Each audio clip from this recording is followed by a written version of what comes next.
Morning friends, happy Sunday. তো Sunday মানেই যেন একটা জলখাবারের মস্ত বড় দায়িত্ব পড়ে। তো আজকে ঝটপট বানাবো চিজি ম্যাগি। তো চলো এখন চিজি ম্যাগি বানিয়ে ফেলি কথা না বলে। এখানে আমি নিলাম দুটো ম্যাগি, অ্যাজ বিকজ মন আর মনের বাবা খাবে। তো প্রথমেই জলে দিয়ে দিলাম। ম্যাগিটা ততক্ষণ সেদ্ধ হতো, আর এর মধ্যে আমি চিজি ম্যাগির জন্য মশলাটা তৈরি করে ফেলি।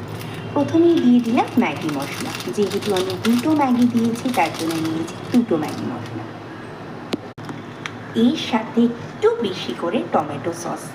যেহেতু এরা দুজনেই ঝাল খাবে না, মানে মনের বাবা খায় কিন্তু মন খাবে না, তাই জন্য আমি এখানে চিলি সস বা অন্য কোনো ঝাল সস ব্যবহার করছি না, দিচ্ছি শুধু টমেটো সস। সামান্য একটু জল দিয়ে এই মশলার পেস্টটা তৈরি করে ফেলবো। হাত দিয়ে করছি, কারণ হাতের ভালোবাসা থাকলে আর জাদু থাকলে রান্নার টেস্ট আরও বেড়ে যায়, এটা আমি মনে করি। তোমরা কারা কারা মনে করো আমাকে কিন্তু কমেন্ট করে জানি।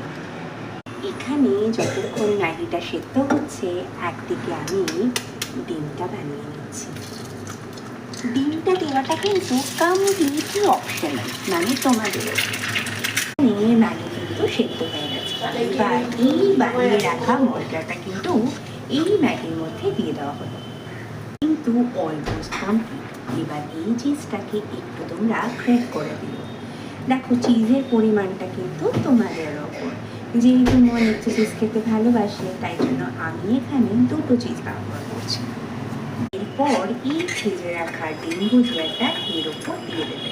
আবারও বলি, ডিমটা কিন্তু অপশনাল, মন চেয়েছে তাই জন্যই কিন্তু আমি ডিমটা দিলাম। দেখতে কিন্তু ঠিক এরকমই হবে। এবার তোমরা যেরকম ঝাল খাও সেই রকম অনুযায়ী তোমরা কিন্তু সস ব্যবহার করতে পারো। এখানে কিন্তু আমার এই চিজি ম্যাগিটা কমপ্লিট হয়ে গেছে। এবার কমপ্লিট হয়ে গেলে সব শেষে চিজ দিয়ে দাও, ব্যাস রান্না কমপ্লিট। আর বলো তো দেখতে কেমন হয়েছে চিজি ম্যাগিটা। এবারে রান্নাটা কমপ্লিট হয়ে গেছে, এবার হলো মনকে খাওয়ানোর পালা। বাই।